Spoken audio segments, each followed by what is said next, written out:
Okay, this is Unit 12, page 8. Alright, I know this is hard to read, but that's okay. We'll deal with it. Okay, the equation is M equals 29.57F, where the relationship is between milliliters and fluid ounces. So M is represented by milliliters, so that would be this side. And F is represented by fluid ounces. That would be this side. This is my table here. Now the first thing I need to do is complete the table. And you could simply just cross multiply and divide and get these answers. Okay, so we're going to take the first rate that we have right here. And we're going to say 29.57 fluid ounces is,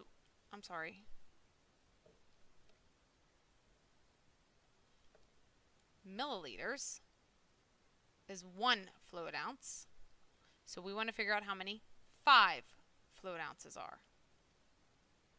And then cross multiply and divide and get your answer. Then we could take the same rate, 29.57 milliliters. Make sure you're labeling, because if you don't label, you'll mess yourself up. Over 1 fluid ounce, we want to figure out how many fluid ounces are in 207. Now these ones are probably not going to come out to be very nice. And then you just cross multiply and divide. And you do the same thing with this one over here. Take the same rate, 29.57 milliliters, 1 fluid ounce, how many in 9 fluid ounces? And fill it in. Alright, part C. Part B wants you to graph it. They should know how to graph it. Do the best you can. If not, we'll bring it back and we'll talk about it and discuss it. But part C, how many fluid ounces are in 295 and 74 hundredths milliliters? So I could take the same rate that I have been working with, 29.57 milliliters, 1 fluid ounce, and the other piece of information I have is 295, and it's milliliters, so it's going to go at the top. Cross multiply and divide, and that will give me my fluid ounces. You could also use your equation if you wanted, but this is just as easy. Okay, next. Alright, Nicola ran 3.84 miles around the track, but recorded as 6.179 kilometers. So it's saying it's recorded, so that means these two pieces of information are the same. It's a rate. It's represented by the same. So I'm going to go ahead and write that.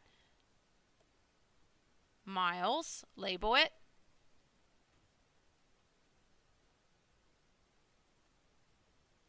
Write a unit rate to describe the relationship between miles and kilometers.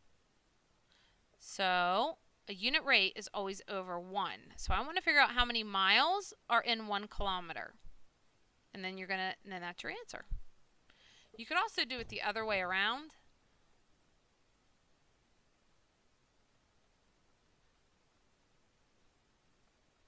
You can figure out how many kilometers are in 1 mile.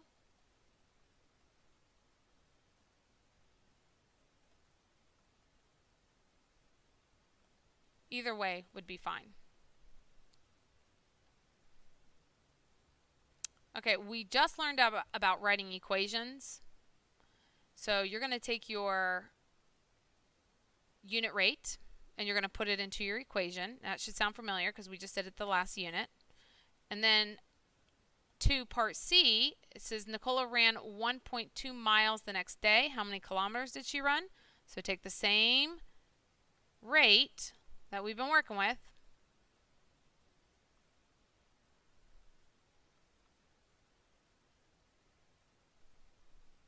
And plug it in. Cross multiply and divide. Okay, number 3. They give us a graph, and here's my questions for my graph. It says write a unit rate to describe the relationship between meters and feet. Alright, so let's look at my graph. So my x-axis is here. My y-axis is here. So if we take our x and our y and our x, and we get the unit rate.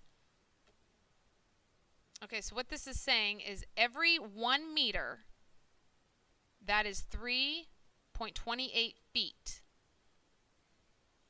So there you go, there's your answer. 3.28 feet in 1 meter. Write an equation to describe the meters and feet. Well, you can look at your equation. What happens to x to get you y? What happens to the 1 to get you 3.28? What happens to the 2 to get you 6.56?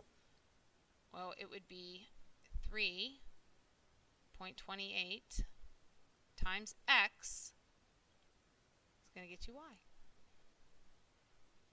If a rope measures 30 feet, what's the measure in meters? Well, you could look at the graph, or you could take your equation or take your rate that you have, which that's what I'm going to do.